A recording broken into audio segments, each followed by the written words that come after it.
We here at the Daily Wire have acquired Joe Biden's list of potential running mates. The list was discovered in Biden's basement, wedged between a copy of Goodnight Moon and the manuscript of Biden's upcoming autobiography entitled The Greatest Moments of I Forgot What I Was Talking About. In keeping with Biden's promise that he would have complete integrity in kowtowing to every possible left-wing pressure group, the list only contains the names of female candidates, along with Biden's personal notes ranking the candidates according to intelligence, talent, poise, and the swimsuit competition.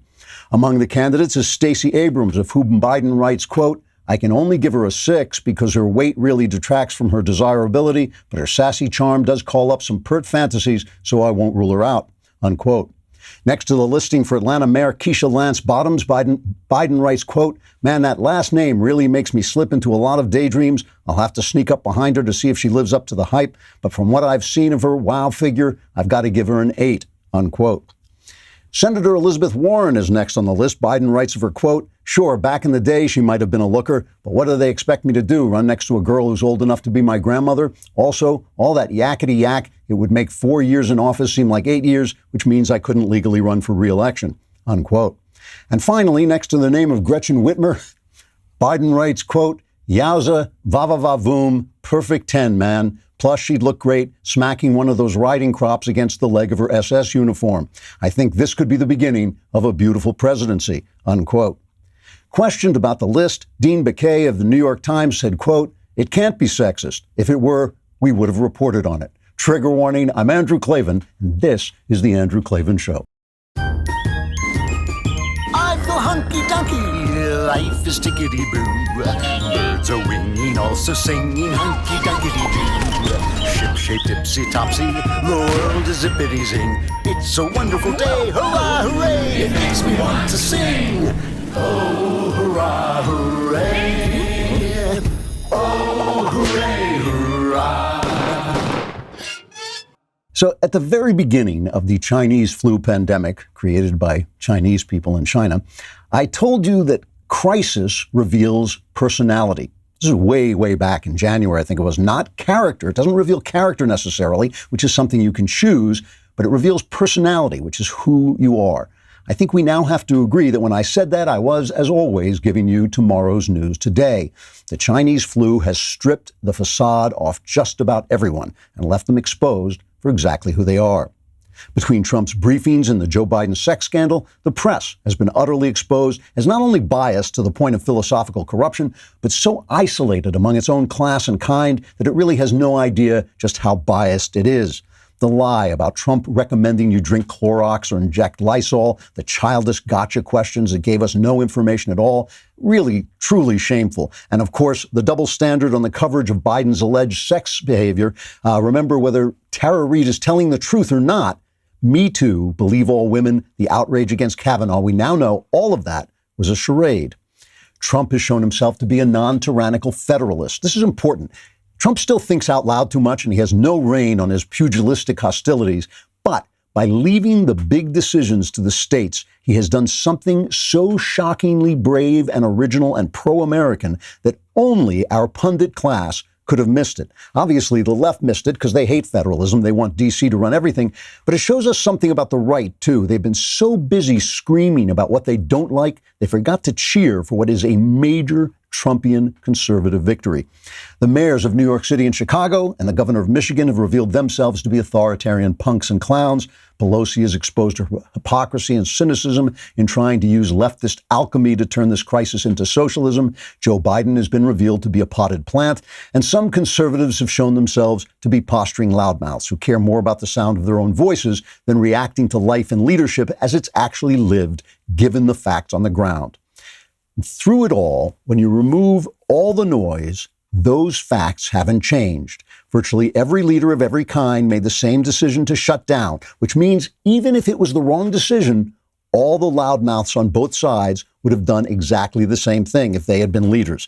And now we all know we have to reopen with caution, always keeping my safety first in order to save the Klavan, but we have to reopen with caution. We all know it. Everybody knows that's what has to be done. So since that's going to happen no matter what, the only question left is, what's our personality, America's, the people's? Are we warriors, ready to take risks to bring the country back? Or Are we servile wimps who don't deserve our legacy of freedom? Now, we're going to find out. All right, let us talk for just a moment about First Leaf. You're locked away. You got to get that wine. You do not want your wine. Let me reiterate this. You do not want your wine to run out while you're in lockdown. You don't want to have no vinophobia where you sit around going, where's my wine? First Leaf is the answer. Here's how you can get incredible wine without leaving the comfort of your home, which you won't. Start by taking a quick quiz to assess your wine drinking preferences. This First Leaf will send 6 expertly picked bottles of wine based on your answers. And it's good wine, too. I've tried it. It is really good. And then First Leaf uses your ratings and feedback to refine your future shipments. So you just give each bottle a thumbs up or thumbs down online, and First Leaf will take care of the rest. And they will narrow it down so they get your taste exactly. First Leaf updates their inventory every month. There's always something new to try. Subscriptions are super flexible. You can choose when and how often you get shipments. And First Leaf has a 100% satisfaction guarantee. So if you receive a bottle and you don't like it, First Leaf will cover the cost. Sign up today to get 6 bottles of wine for only $29.95. That's a great price plus free shipping for a year. Just go to tryfirstleaf.com/Andrew. That's 6 bottles of wine for only $29.95 and free shipping for an entire year at tryfirstleaf.com/Andrew. You do not want to run, I can't say this often enough, you do not want to run out of wine. Mailbag later today. For All Access members, I will be doing an All Access show at 5 Pacific time, 8 Eastern time. This is the first one. You can only be there if you're an All Access member, so subscribe. So there was an interview with on ABC yesterday, David Muir and Donald Trump. And it said just everything. It said everything about the press and not just about the Orange Man bad silliness that we can't get enough of. It just never ends. But also the sloppy sentimentality that the press plays to, hoping to make you afraid. That is what they do. They use sentimentality to make you afraid. But here was what Trump had to say, and it really is a remarkable statement that he makes, because if you can just hear what he's saying for a minute instead of hearing it being said by Trump. This is cut number 7. I'm viewing our great citizens of this country, to a certain extent and to a large extent, as warriors. They're warriors. We can't keep our country closed. We have to open our country. One day they said, we have to close our country. Well, now it's time to open it up. And you know what? The people of our country are warriors, and I'm looking at it. I'm not saying anything is perfect. And yes, will some people be affected? Yes. Will some people be affected badly? Yes. But we have to get our country open, and we have to get it open soon. Now, if that had been Barack Obama speaking, the press would be in tears at the courage and leadership that he was displaying. You have to open up. We can't stay shut down. We cannot have 30 million people unemployed. It cannot be. We cannot have the engine of democracy, the engine of the economy die. It just can't happen. We have to open up. Cautiously, carefully, always taking care to save the Klavan. Keep that first it should be the first words in your mouth when you wake up and the last words before you go to sleep. Save the Klavan. But still, we have to open up, which means we have to be brave. We have to be warriors. We have to do what he's saying. And he's honest about it. He's saying there's a cost. There's going to be a cost. And instead, we get this, and remember the point of the shutdown. The point of the shutdown was not to save every human life on Earth and end death forever. The point of the shutdown was to make sure the first spike was not so bad that the hospitals were overwhelmed. All the people saying we shouldn't have done it, they didn't know. Nobody knew what was going to happen. Nobody knew what was going to happen. They had to make a decision in the dark. That was the decision that almost everybody made. So we have to assume that we would have made the same decision. Now the hospitals have not been overwhelmed. And suddenly they're saying, well, we can't let anybody die.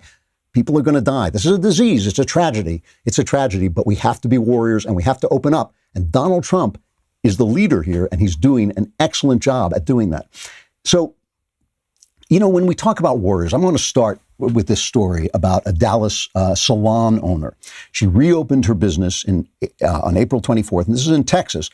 And she was defying a state and county order for non-essential establishments to remain closed because of the pandemic, right? A judge, she was called up before a judge. They gave her a summons and she tore it up. She has definitely been, what can I call it? It's been civil disobedience. She's called up before a judge, Judge Eric Moy, and he says to her that you have to apologize. If you apologize and you say that you understood that you were going against the rule of law, I'll let you go. But if not, you're going to be punished. Here's the judge telling her what she has to do. This is cut 4. You now see the error of your ways and understand that the society cannot function where one's own belief in a concept of liberty permits you to flaunt your disdain for the rulings of duly elected officials. That you owe an apology to the elected officials whom you disrespected by flagrantly ignoring and in one case defiling their orders, which you now know obviously apply to you. And that you represent to this court that you will today cease operation of your salon. So that's the judge telling her the statement she has to make. Her name is Shelley Luther, who owned the salon. This is her response, cut 5. Judge, I would like to say that I have much respect for this court and laws. And that I've never been in this position before. And it's not some place that I want to be. But I have to disagree with you, sir, when you say that I'm selfish, because feeding my kids is not selfish. I have hairstylists that are going hungry because they'd rather feed their kids.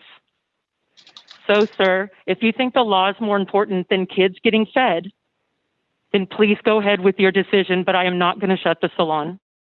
They ought to build a statue to her. They should build a statue to her. And you know what? I'm not going to come down that hard on the judge. I had a lot of people on Twitter, a lot of conservatives calling him a fascist and all this stuff. No, I understand each person has to fight his corner. The judge's corner is the law. I mean, I've been saying this about Anthony Fauci. People writing me, oh, he's a monster because he's, because he cares too much about human life and not enough about the economy, and he's being a fearmonger and all this stuff. No, Fauci has his role to play. It's Trump's job and Pence's job to make the decisions with him as their medical expert. He has a role to play. So I'm not going to hit the judge too hard.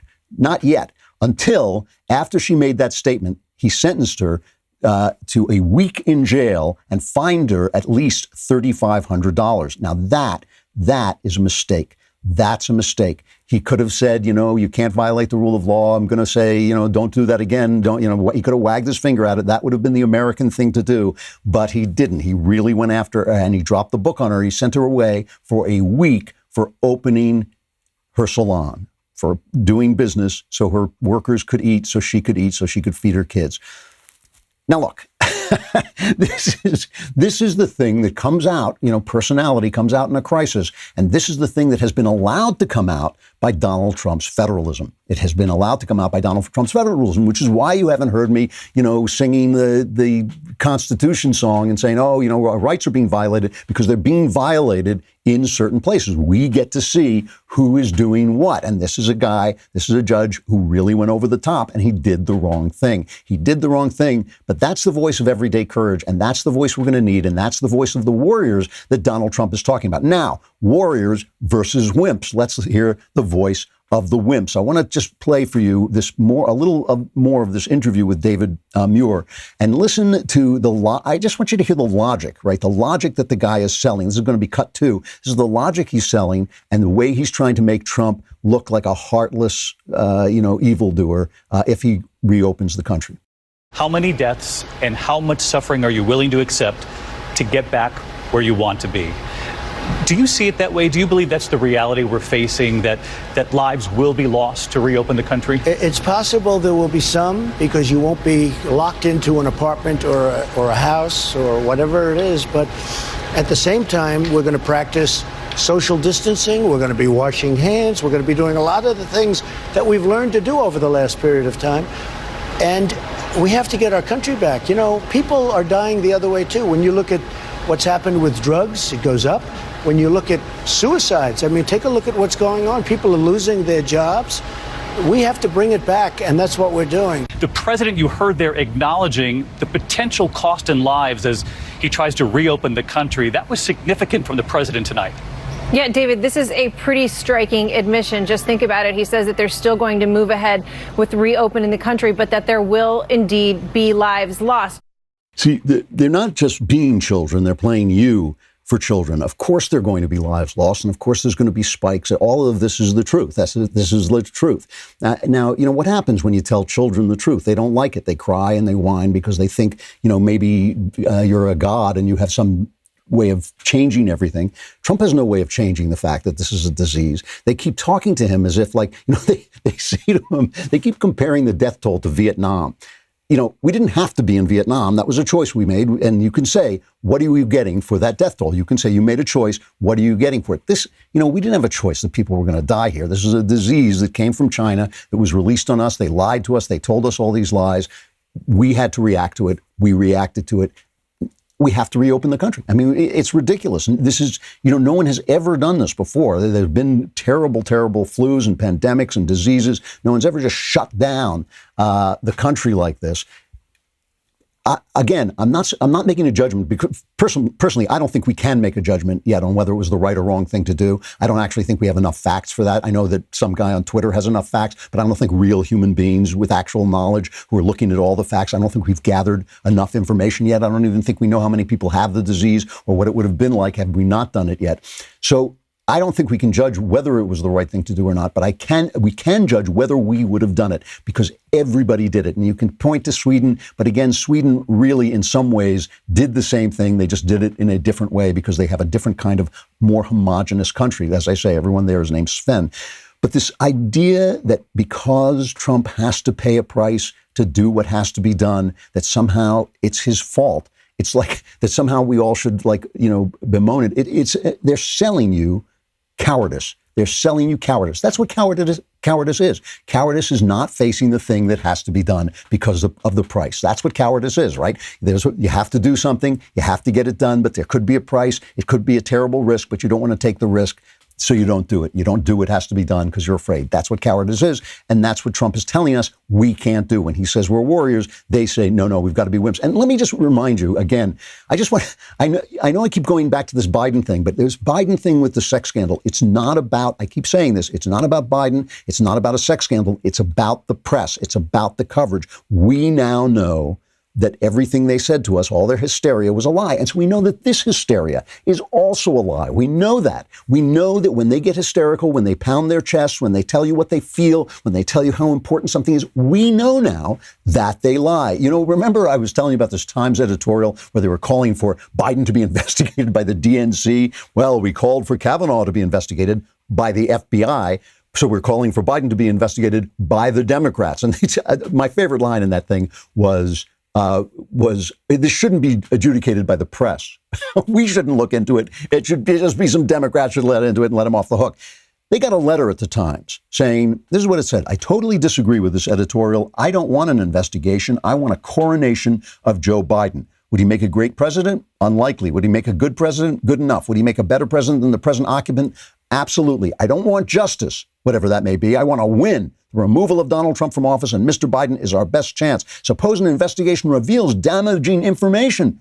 Should we really risk the possibility? And it's signed by Martin Tolchin, who is now, he's an older man, he's like 90 or something like this, but he was a member of the Times Washington Bureau and a founder of Politico, and I think he had a hand, he was part of the founder of Politico and had a hand in founding The Hill, I believe. And so this is who they are. This is who they are. They want a coronation. They want to win. And it's true with their coverage of this virus as well. And so this is the moment when we find out who everybody is, including ourselves. Now, obviously, I'm exempt because I have to save the Klavan, because otherwise you all cease to exist since you only exist in my imagination. But the people who can go back have to go back. And again, there's going to be caution. We got to have care. We got to have knowledge. But we have to do it. We have to do it. And so what's the point? What is the point of selling us this terror? And I'm going to show you again, I'm going to show you how they do this because it really is a study in what the press has become. But first, let us talk about Ashford University. While you're home drinking wine, you also want to be improving yourself. And Ashford University is the perfect way to do it. This is a perfect time for you to get a bachelor's degree or a master's degree that will be helpful to you when everything opens up again. A degree from Ashford University. They have expert faculty. They teach you real world skills from real world experience and in the comfort of your own home in online classes built for life's twists and turns, and we've had enough of those. You can pursue a degree to help you have a brighter future in one of Ashford's 60-plus programs: business administration, healthcare administration, psychology, and more. With 24/7 access to your classroom, daily support, and financial aid available, Ashford gives you the tools you need to keep climbing. Education is personal at Ashford University. Your success is their success. There's no fee to apply or standardized testing required to enroll. Do it today. Go to ashford.edu/Andrew. That's ashford.edu/Andrew. ashford.edu/Andrew. Not all programs are available in all states. Now, again, one of the things that I have learned from doing this kind of commentary is a lot of people, I should say, have two slots in their heads, right? They have a yes slot, and if it doesn't go in the yes slot, it goes in the no slot. So if you say something a little nuanced that's not in their yes slot, and a lot of times their yes slot is very narrow, right? It goes right in the no slot, So when I tell you that you or I and the guy screaming on Twitter would have shut down the economy, I'm not telling you that that's right. Again, I don't think we have the information. So it goes right into, a lot of people, especially conservatives, man, you say that, they go, no. But the thing is, I'm not telling you whether it's right or wrong. I'm telling you with the information they had, acting in the dark, with the lives at stake, with the hospitals under threat, they did the thing they thought they had to do. And since everybody throughout the West did it, we can assume that we would have done it too. And it was what it looked like from that time. And now, again, we're going to open up. So here's the thing. Let's look at the people telling the truth and look at the people who are affected by the press narrative and how they are.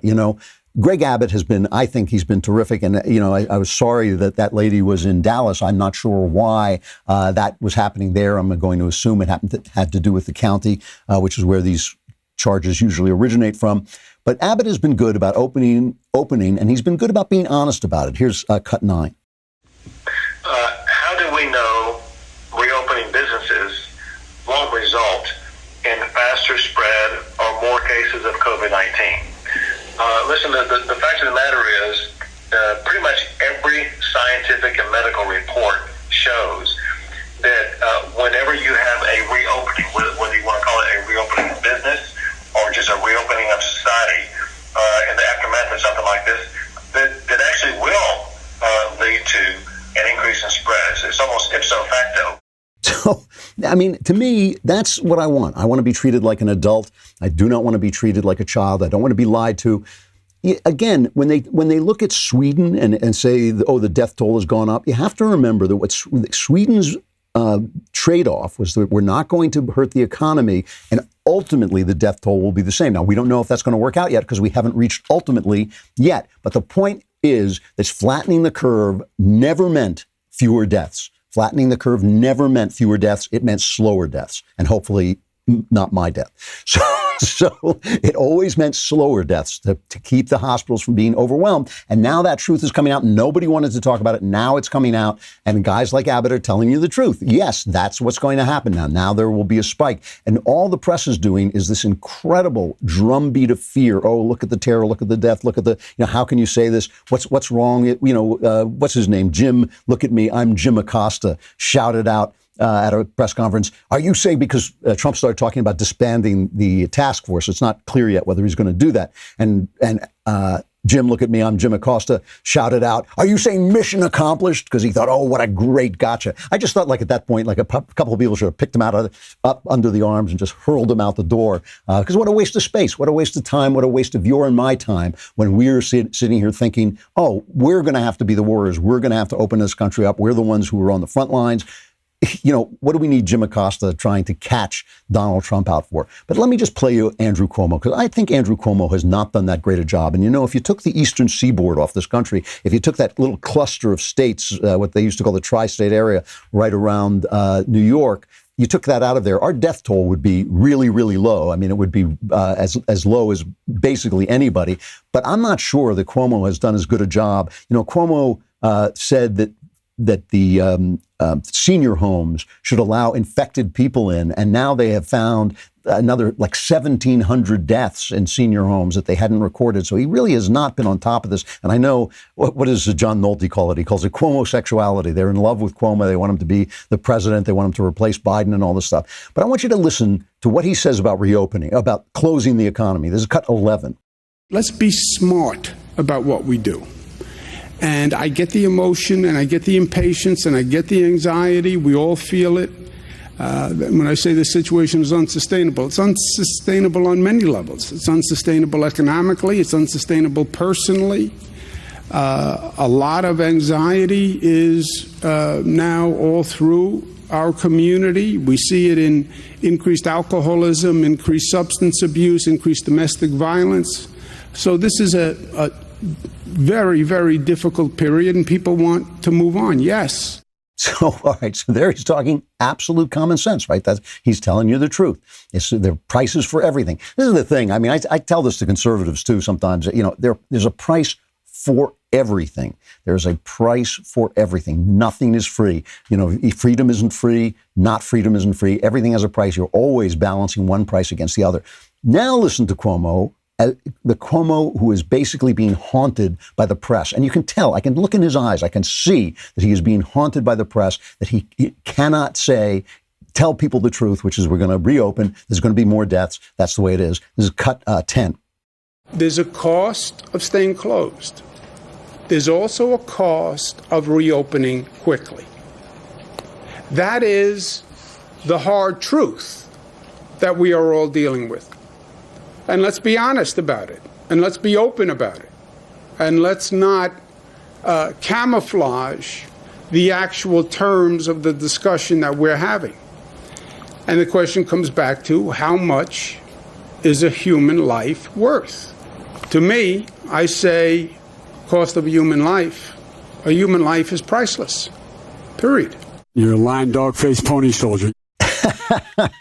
A human life is priceless, and I'm not going to sit here and tell you like, we figure out the price of human life all the time, because we do. Obviously, insurance companies do it, and all kinds of trade-offs have to be made.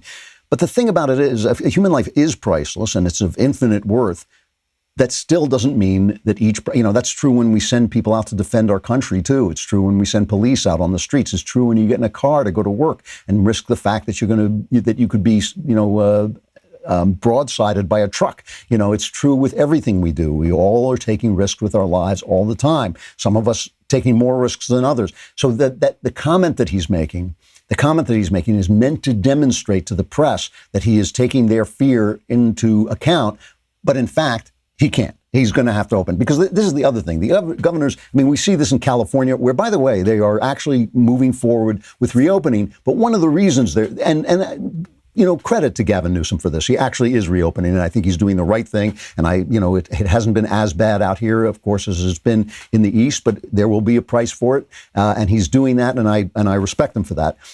But it's also in part because people are reopening without him. And that's what's going to happen in New York, too. Eventually, it is already happening in New York. Eventually, people are going to say, it's not so bad here. We got to get back to work, just like that lady in Dallas. The hero from the salon said, I got to feed my kids. My workers got to feed our kids. That's what they've got to do. And of course, this endless talk about, we need more government relief. Where do they think the money for government relief comes from? They're spending our great-grandchildren's money at this point. Somebody's going to have to work to earn that money. We better get started in doing it. We have to do it. This idea, this AOC idea, and she has acted throughout this, talk about revealing personality. She has reacted like a 12-year-old. It has been, listening to her has been like listening to your daughter when she's 10 or 11. Not my daughter, because she was very bright. How it's dare like you? Listening to it's like listening to a little girl who doesn't understand that the knee bone is connected to the leg bone, and everything has to work in tandem.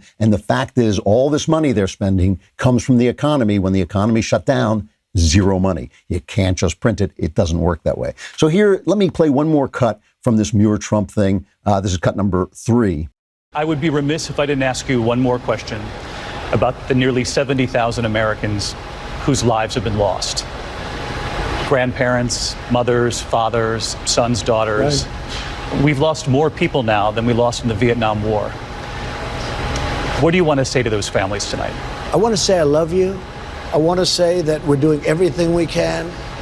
I also want to say that we're trying to protect people over 60 years old. We're trying so hard. I want to just say to the people that have lost family and have lost loved ones, and the people that have just suffered so badly and just made it, that we love you, we're with you, we're working with you, we're supplying vast amounts of money like never before.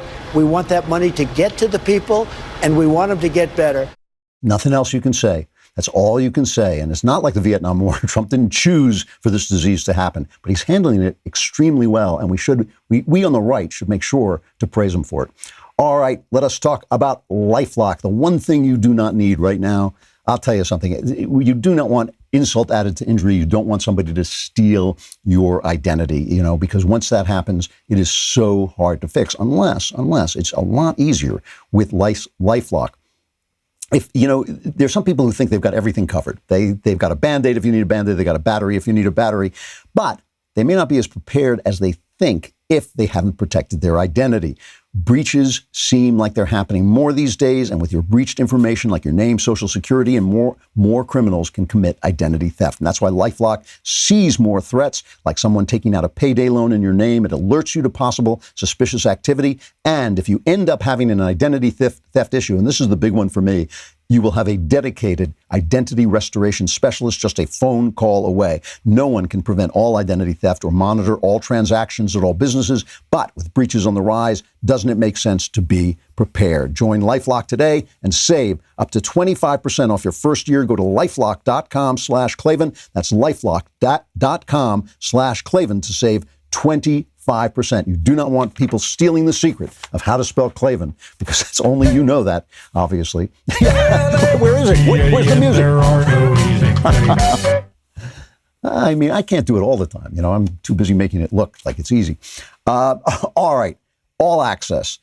This is the newest, most exclusive membership tier, the All Access Insider. An All Access Insider membership tier is our premier level of membership. All Access members get the benefits of our other membership tiers, including an ad-free website, access to all our live broadcasts and show library, access to the show's mailbags, the full 3 hours of the Ben Shapiro Show, and some dedicated editorials by Ben.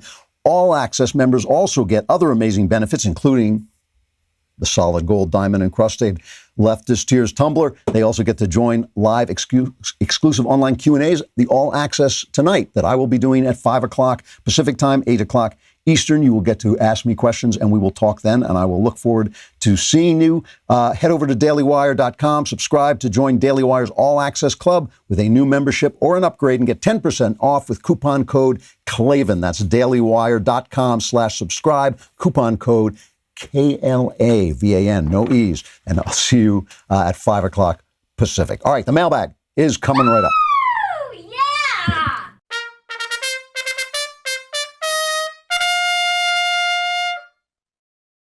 All right, mailbag. Y'all ready for this?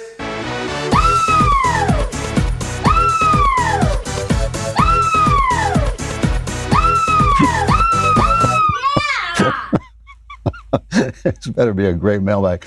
All right, from Tommy, Tomi.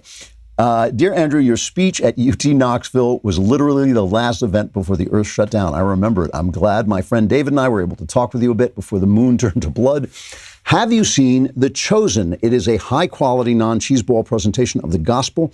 This is on an app. There's an app on The Chosen. You can see it's like watching TV on your device.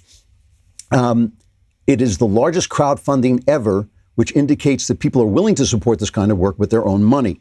Would you ever consider funding a production of Another Kingdom this way? Would it be better to fund a production company instead of funding one independent project at a time? What are your thoughts on how we get conservative and/or Christian productions of this quality out to the world? Save the Klavan. Tommy, this is such a good question, because this is the thing I have been racking my brains about talking to people. And I got to be honest with you, I'm lousy at raising money. I've never raised a penny in my life. I mean, I've just sold my work for money. That's what I've done. I have worked for pay all my life, and I've never gone. I have friends in this business who go and say, "I'm going to do some commentary. Give me $250,000," and they do, And I once said to my wife, "How come I don't have a billionaire?" And my wife said to me, "Have you ever listened to the way you talk to billionaires?" And she's right. I'm not. I don't kowtow to people, and I tell them what I think, and it makes it very hard to raise money. I have seen The Chosen. I saw the first episode. You're right. It's non-cheesy. It's well written. It's well acted. And the production values are good. I thought it was excellent. And it was doing something that I myself had been thinking about doing, of building an app where you could do some screen stuff. I was not as far along as they are. And of course, the Christian audience is much more responsive than the conservative audience, which tends to not show up for these things, which is unfortunate. Another Kingdom would probably be too expensive to crowdfund. But I have plenty of ideas for things that could be crowdfunded. If you want to send me money, if somebody wants to give me the money to do it, I would definitely do it. I think this is a good way forward. It's very difficult. It is very difficult to figure out how to reach conservatives. They are not supporters of the arts per se. They don't turn out for things that they should turn out for, just to support them. Obviously, I only think things should be supported if they're good, and The Chosen is good, so that's why it's making money. And that's obvious. But I think conservatives don't show up for things that they say they want. With Another Kingdom, a perfect example, all the conservatives signing on and saying it was pornographic because it had a sex scene and because it had some language in it and all this stuff. And you think, like, you know what? Art doesn't look like your life. You can live your life without cursing. You can live your life without having sex out of marriage, but people do, and I have to be able to tell stories, and you can't expect me to shut down when I know for a fact you're watching Game of Thrones when you're not shouting at other conservatives. So it's very tough. It is very tough to do, but I think about it all the time. I would love to start something like The Chosen. I'm not a business guy, and I'm not a guy who goes around raising money. I mean, I would have to do it in tandem with somebody who knew how to do that, because what I do is I make stuff. I am a creator. That's what I do. And I think this is something I'd like to look into more, and it's something I'd like to do. Again, Another Kingdom, very, very expensive project, and I'm not sure that would be the right one to do. But it's a great question, and I think The Chosen is the way we have to go. We have to do this stuff. I did Another Kingdom as my contribution to doing it, and that's one of the reasons I did it as a podcast. But I would need a partner, a business partner to do this kind of thing at the level of that it takes to make film work. From Catherine, hi, my Christian friends say grace not works all the time, but they also say you have to do something, which is accept Jesus Christ as your Lord and Savior to be saved. That seems like a contradiction to me. If grace alone is all that is required, wouldn't grace be enough to save everybody? How is declaring Jesus Christ your Savior not a work? I see. Well, that's not what it means. I mean, that's just, they're using biblical language. What they mean is that you can't, what grace not works means is that you can't earn your salvation. Your salvation is given to you by grace, and you access that grace by believing in it, by having faith in the one who gave you the grace through his sacrifice. That's what it means. So it means that, in other words, giving to charity, you can give to charity all you want, and you should, and that's a good thing to do, but God is not, keeping points and saying, yeah, you gave to charity, so you get to go to heaven, and no, you didn't, so you don't. The trick to this, however, because there are people, even in the Bible, James, the brother of Christ, says that, we do have faith. He says, faith without works is dead. The trick to it is that believing in Jesus Christ looks like something, all right? Believing in gravity looks like something. I don't walk off a building because I believe in gravity.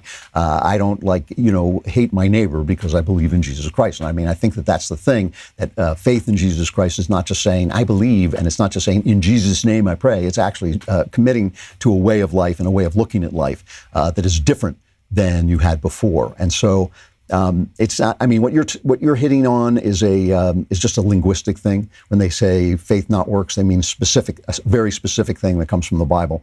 But I do believe that both things are true, that it is grace not works, but faith without works is dead, because believing in Christ looks like something. From Landon, dear master of the universe, possessor of no hair, I just finished a second listen to your audiobook, The Great Good Thing. Loved getting to hear your life story. I'm planning to propose to my girlfriend of over 3 years this weekend, and I was wondering if you could share your proposal experience and share some advice about married life. Well, first of all, you have to understand that my wife and I did everything wrong except marry one another. Right? We lived together for years beforehand. We were, crazy kids. We were literally crazy kids. And ultimately, we sort of just said at some point, "Oh, let's get married," and kind of pondered on it and all this stuff. So we did everything wrong except marry one another. That's the one thing we did right, because it has been a very special marriage, as we have seen from the fact that we have been locked in the house together, and my wife hasn't killed me, which just shows you what is special about our marriage. It's the fact that my wife hasn't killed me. However, you're asking the right person about advice about married life, because I have had an extraordinary marriage, and I always tell people the key is you have to marry my wife, and you're not allowed to do that, so you're screwed. But more seriously, a couple of things. I mean, I always tell people to be polite, in your marriage, and I've said that for a long time, and I maintain that is in fact the truth. That a lot of people treat their spouses as they wouldn't treat somebody, a stranger. They come home, they're tired, somebody's getting on their nerves, something, and they take it out on their spouse. And when words come out of your mouth and you're talking to your spouse, they should be words of respect and kindness all the time. It doesn't mean you don't deal with issues. It doesn't mean you don't have discussions. But if you wouldn't say, if a waitress brought you the wrong thing and you wouldn't say to her, "Hey, what's wrong with you, you idiot? Take this back." If you would say, "You know what, you got my order wrong. Would you please take it back?" That's the way you should at least be addressing your spouse. At least should be addressing your spouse. And that underlines something else, which is gratitude. The things that happen in a marriage become invisible over time. If your wife is a homemaker, the home she makes for you might become invisible. If your husband is a wage earner, the fact that the lights go on in your house might become invisible. You might forget that, gee, this is something you have to be grateful for, and you should be grateful for it every day, and you should say that you're grateful, and you should talk about that. A marriage is a third thing. There are two people, and then there's the marriage, and you both should be putting stuff into that marriage: respect and love and politeness and gratitude and all those things. And the marriage then will become a fortress. And you will find this idea, when the Bible says that you become one flesh, I used to think that meant that you had sex, but no, that's actually not what it means. It means that you become a third thing. It means that your marriage becomes something other than yourself, and you have to pay attention to it. You have to take care of it, not just the things in your marriage. And the beauty of it, by the way, especially in heterosexual marriage, the beauty of it is that women and men see things really differently. And over time, and it takes a long time, but over time, as you love somebody who sees the world so differently than you do, and you treat with respect somebody who sees the world so differently than you do and reacts to it differently and reacts to it at another level, if you're a guy, you'll find your wife probably reacts emotionally to things that you don't react emotionally to, and vice versa. You begin to realize that you're both like one half of the 3D glasses, that one of you is the red side and one of you is the blue side. And when you put it together, you suddenly see, actually the world has another dimension that you can see when you become one flesh. So that's what I have to say. Gratitude, politeness, remembering that the marriage is a third thing that needs to be cared for over and above one another. All right, from Juan, he says, "Hello, Andrew. I'm a Catholic. I was hearing a discussion between Sam Harris and Cenk Uygur. I never know how to pronounce it, but he's the Young Turk. The other day, I heard them talk about Moses and say that he never existed. Now I'm having second thoughts about my beliefs. I want to hear your thoughts about this. Thank you. Big fan." Don't worry about it. Don't even think about it. First of all, I haven't studied, I've heard this thing about Moses didn't exist before, and I haven't studied this particular thing, but I have studied a lot of Bible history and Bible literary criticism, and mostly I have found it very, very faulty and very flawed. You would think, one of the things we've learned in this virus situation is that the experts aren't any brighter than you. They know things that you don't know, but their logic is not that good. And the way that people do Bible study and the way they decide what is true and what isn't true is not that logical. I mean, I started reading a 4-volume historic look at Jesus, and after a volume and a half, I just threw it away because I thought, this logic doesn't make any sense. You can't tell anything from the way they're thinking. So I do not trust this. I do believe that Moses existed. I don't believe that they just made up a character and wrote a fiction that doesn't seem to me to be what I'm reading when I read it. If I have any expertise at all, it is in reading texts. I know I can tell one kind of text from another. It does not seem to me a made-up story. I think that's ridiculous. So if you're going to lose your faith, which I don't think you should, because there is a God, don't lose it over stuff like that. This is stuff that these guys, I mean, Sam Harris is a very bright guy and a good guy, but he knows nothing about this. Cenk, the same thing. They know nothing about biblical scholarship, and they're not experts in it. And even the people who are experts say things that I just think are way, way beyond their ability to conclude, given the information that we have. All right, let me do one more. From Zach. Dear Lord of the Multiverse, I'd like to say that I hate listening to you when you answer questions because so often you point out me being wrapped up in my own BS without even addressing me specifically. Sorry about that. I'm in a group that does flash writing contests, and many of them are ardent leftists. They're mostly good writers and often get things right as far as human nature and real life goes in their stories, but then they'll turn around and contradict themselves by saying things like life has no meaning, work has no value, et cetera, et cetera. I can't figure out how people so creative find it so impossible to imagine actually being on the other side of things, poverty, political views, religion. My question is, how is it that people who spend their time imagining other, often fantastical ways to live, fervently believe that there is only one way to live? You know, this is one of the things. One of my slogans that I live by and I tell other people to live by is don't believe what you don't believe, okay? Don't believe what you don't believe. I see this all the time. I see people who say, people who think it's fashionable to be cynical. And they say, I don't care about human beings. And I don't, what you say, life has no meaning. They don't live like that. So many of our elites live in faithful marriages and they didn't have kids out of wedlock, but they like to show how tolerant they are by saying, yes, well, if you have kids out of wedlock, what's up? You should have sex with as many. And if you want an open marriage, go ahead. They don't do that. They don't do it because they know it'll make them unhappy, but they think they're demonstrating their tolerance. There have been people like Freud who said that everything is sex. There have been people who've said that everything is death. There have been people like Marx who say everything is money. Nothing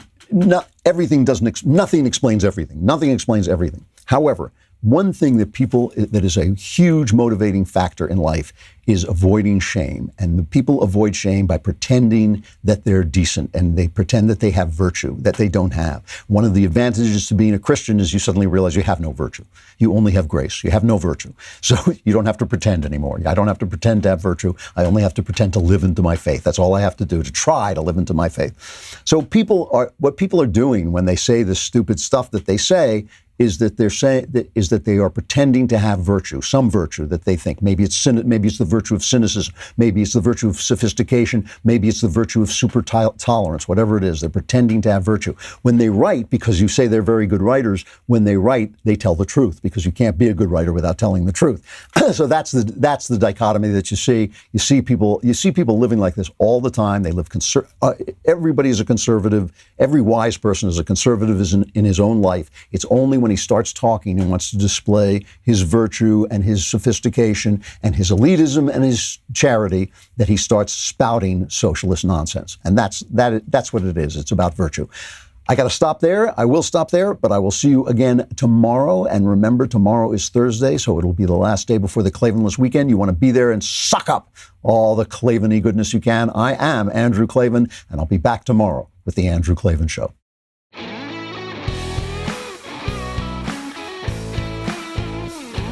The Andrew Klavan Show is produced by Robert Sterling and directed by Mike Joyner. Executive producer, Jeremy Boring. Technical producer, Austin Stevens. And our supervising producer is Mathis Glover. Assistant director, Pavel Wydowski. Edited by Adam Sayevitz. Audio mixed by Robin Fenderson. Hair and makeup is by Jesua Alvera. Animations are by Cynthia Angulo. Production assistants, McKenna Waters and Ryan Love. The Andrew Klavan Show is a Daily Wire production. Copyright Daily Wire 2020. The scientist whose disproven doomsday model destroyed the global economy has resigned from his position after it came out that he broke his own lockdown order to sleep with his married mistress. Why should we be expected to listen to scientists when they don't even listen to themselves? Chris Cuomo goes on an unhinged rant, a salon owner in Texas tells a power-hungry judge to pound sand, and President Trump vows revenge on China. All that and more. Check it out on The Michael Knowles Show.